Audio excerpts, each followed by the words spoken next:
Hey everybody, Mr. Bell's here again. This video that I'm going to show you right now is for data analysis, section 7-5. It's on solving rational equations. And I'm not going to get into the big scary story problems for solving rational equations here. Outside of we might talk about the Cedar Point trip, bus trip again. But I'm going to give you at least the algebra skills. We'll save any of the potential story problem ones for in class. Okay, so again, rationals are polynomial or polynomial, and today we're going to try and unlike addition, subtraction, multiplication, division, where we're just rewriting it, today we're going to try and solve it true. We want to find values of x that make these things true. Okay, so we're going to start with this one right here. 4 over x minus 3 equals x over x minus 3, and we want to find out some values that work for it. So whenever we have a fraction equal to a fraction, we can do a couple things, and there's going to be multiple stuff to this, so I'm going to show you kind of how this goes. We can call this a proportion, fraction equal fraction proportion, and we can do cross multiplication. So that would give me 4x minus 12 equals x squared minus 3x. And now you know I've got a quadratic equation, and when we have quadratic equation we want to set those equal to 0. So then I've got x squared minus 3x minus 4x plus 12 equals 0. X squared minus 7x plus 12 equals 0. Factor it into x minus 3 and x minus 4, and you can see that my solutions are 3 and 4. Because again, what minus 3 when you multiply it by some number is going to equal 0. Well, if I put it in 3 there, 3 minus 3 is 0, so that's a solution. And then what minus 4 gives me a 0, well, positive 4. So I can see that I have two solutions, 3 and 4. Good deal? But when we're solving these rational ones, we also have to look at what is in the domain. So the domain of the function, you can see this, x minus 3, we know that x cannot equal positive 3 because that would give me a 0 in the denominator. So if x can't even equal 3 in this equation, but we said one of the solutions is 3, then this 3 gets a special name. It's called an extraneous solution. So it is a solution, but it's an extraneous one. 4, however, is a real solution. Okay, and I don't want to just make this seem too obvious for you on this one, on why 4 was real and the 3 was extraneous. But if I come back all the way up to here, I can show you the cheap and easy way to be able to solve this one. They both have denominators of x minus 3, right? So in this case, you can just say if the fractions are equal and the denominators are the same, then the numerators have to be the same. So we know that x equals 4. And well, look at that. That's what we got when we did this long process out. Now, the problems that will come later are not necessarily going to look as easy as what I just made this one look. But if they have the same denominators, then yes, you can just set their numerators equal, assuming it's just a fraction and a fraction. Okay, so let's do this next one right here. I got 4 over x minus 2 equals 9 over x plus 3, and I'm trying to solve this thing. So I'm going to get 4x plus 12 equals 9x minus 18. So I cross multiply to solve, and then I get this. I get a 5x equals, move the 18 over here, 30, and x equals 6. And I check, right? X equals 6. I'm like, yeah, that looks pretty good. Check 6. That's not an issue with that, right? We know that x can't equal 2 and can't equal negative 3. So 6 isn't an issue, so that's probably a real solution. But I would check it. I'm going to plug it back in, so let's try it. 6 minus 2 is 4. 4 over 4 is 1, so that fraction equals 1. And over here, 6 plus 3 is 9. 9 over 9 is 1.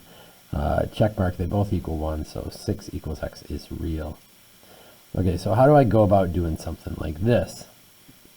Well, I have kind of two options here. What I would do, I'm going to see if this makes sense, is since this denominator is just an x, I'm going to take this one and I'm going to move it to the other side. So this was negative 7x and negative 7 over x on this side. So I'm going to make it plus 7 over x on this side, which will give me now 5x over x minus 1 equals 16 over x. Sweet. So now I can cross multiply and solve this one because it's it's a proportion, which gives me 5x squared when I do this equals 16x minus 16. Move that to one side, I get 5x squared minus 16x plus 16 equals 0. And then I'm trying to solve this one. This could be tough. I'm going to do 5x and x, and then I need two things to multiply together to 16. So I got 1 and 16, I got 2 and 8, and I got 4 and 4. And because it's a positive number, they both need to be negatives, right? So, but remember, one of them is getting multiplied by 5. So that's a 5 and a 16. Nope, that doesn't equal my middle term. And then 5 times 2 is 10, and 8, that's an 18. No, that doesn't equal my middle term. And then 4, that's a 20. Man, if that was a minus, that would work out for me, but that's not a minus on that one at all. So it looks like on this one, I might have to go to my handy dandy graphing calculator. So let's give this one a shot and see if we get it. So hopefully you can see that okay. I'm going to go ahead and graph that. 5x squared minus 16x plus 16. I graph, and you can see, oh, there's no solutions. It doesn't even touch, so no solutions. And let's see if this matches up with what I did originally. So let's put this in. It might be a little funky, but I think you can follow it along. So I'm going to graph the left side over here. So I got parentheses 5x, close parentheses, divided by parentheses x minus 1, close parentheses, minus parentheses 7 divided by x, close parentheses. And I want that to equal 9 over x, 9 divided by x. And I don't need parentheses on that because there's nothing else with it. Okay, so I got blue one and red one, and I'm going to go ahead and hit graph. So there's my blue, and there's my red, and it looks like my red's going to hug up here more. So let me show you y max of 50. Yeah, doesn't look like they ever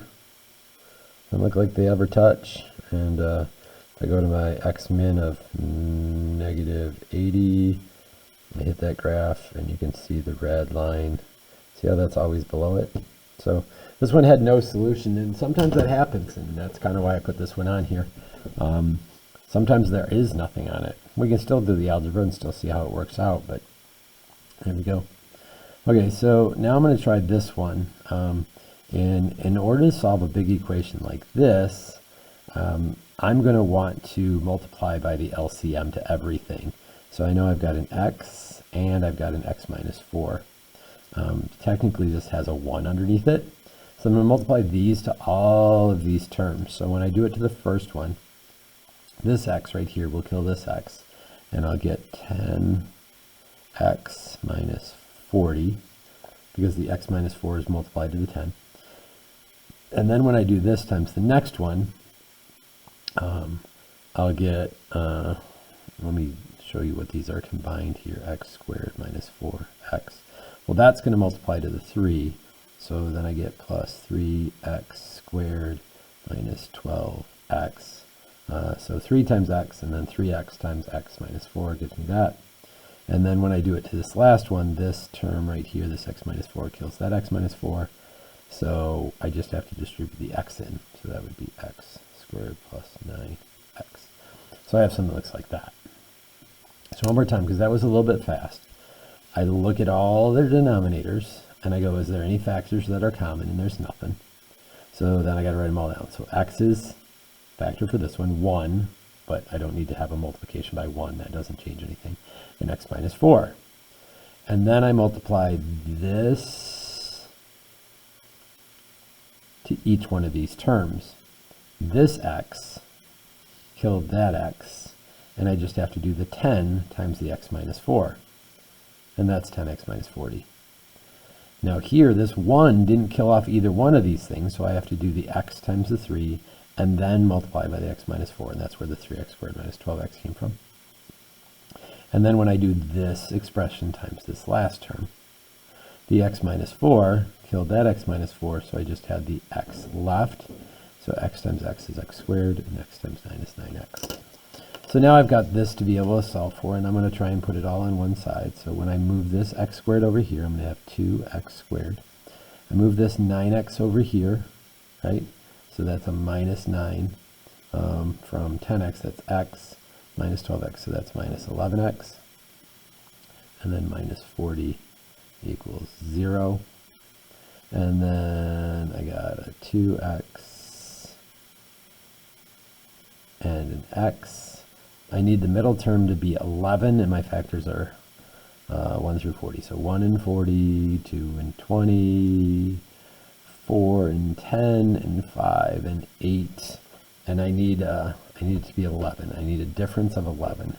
So one of these is positive, one's a negative, but I'm going to double one of these columns. So, and I'm looking for a difference again. So it looks like if I did this, this would be 2 and 40 would be 38 different.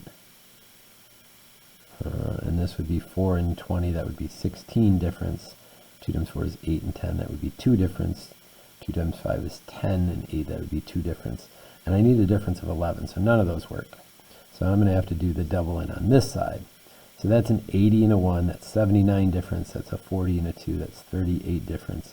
That's a 20 and a 4, that's 16 difference. That's a 16 and a 5, that's an 11, that's the one I need. Okay, so the 2 has to multiply to the 8, so the 8 goes here, and the 1 has to multiply to the 5, so that goes there.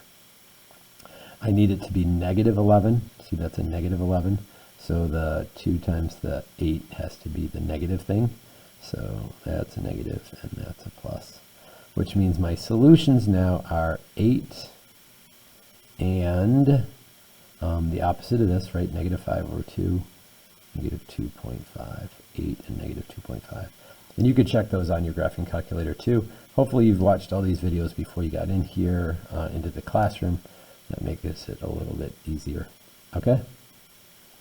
So number 5, that looks really scary, right? I got to deal with that, but watch. Again, I can take this and simply move it over here to the other side of the equation.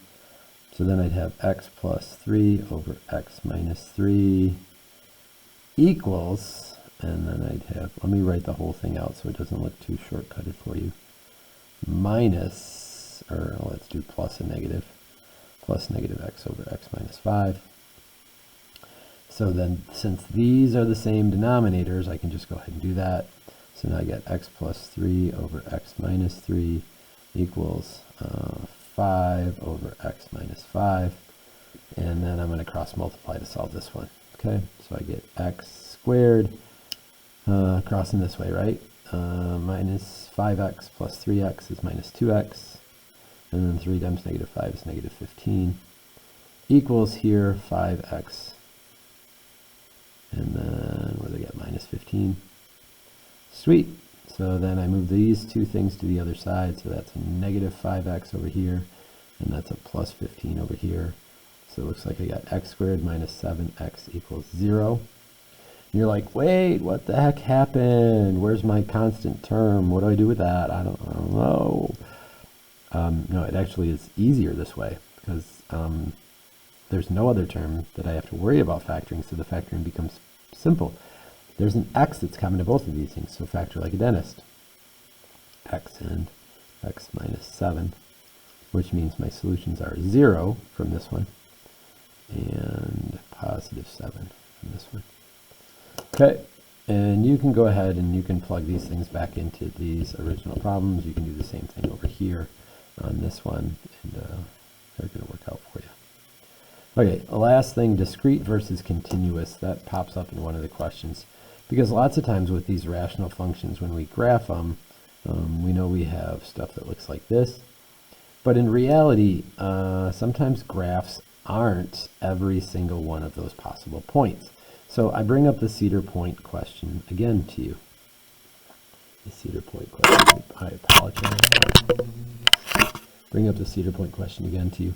The Cedar Point question basically says this. How many, what's the cost? What's the cost per person going to be? What's the cost per student going to be based on the total number of people on the bus? Well, the 1,200 again refers to the total cost to rent the bus. P is the number of people on the bus minus the 4 chaperones. $68. In this case, this is how much Cedar Point's charging to be able to get in that day. Okay? So in this Cedar Point problem, my question is, P. Is P a discrete number or is P a continuous number? So discrete means that the only possibilities are whole numbers. Continuous means that there are numbers between numbers. So in reality, on this one, I can't have, right, P can't equal 37.26 people. I can have 37 people, or I can have 38 people, but I can't have 37.26 people. So discrete means that it is a whole number. So this type of function right here, if I was really to kind of graph it, the actual solution would kind of look a little bit more like this, that there actually would be only dots that represent whole people with actual monetary amounts, okay? That it might not be able for me to get it to exactly $60, because exactly $60 might mean that my P is, 42.36987 people. I don't know what it is. I didn't just made that up. Okay, so hopefully this was good. This was solving rational equations. This is Mr. Bell's in Data A, Section 7-5. Stuff goes with the Big Ideas Math assignment. Remember, first thing, you can solve them by cross-multiplying. You can solve them by multiplying across by their LCMs to remove all the denominators.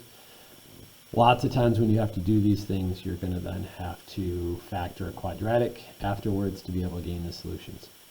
As you do all of these ones, as we work through them, just like the very first problem that I gave you, you have to check to see if the solutions are real and or extraneous. Extraneous means that the solution doesn't work in the original problem, even though it worked in the stuff that you did to be able to figure it out at the end. Okay? Again, these videos are just here to give you some guidance. They are not supposed to be 2 hours long and go into every single detail of these problems. Hopefully this was beneficial to you. Please make sure that you stay on top of it as we go through this class. Talk to you later. Bye.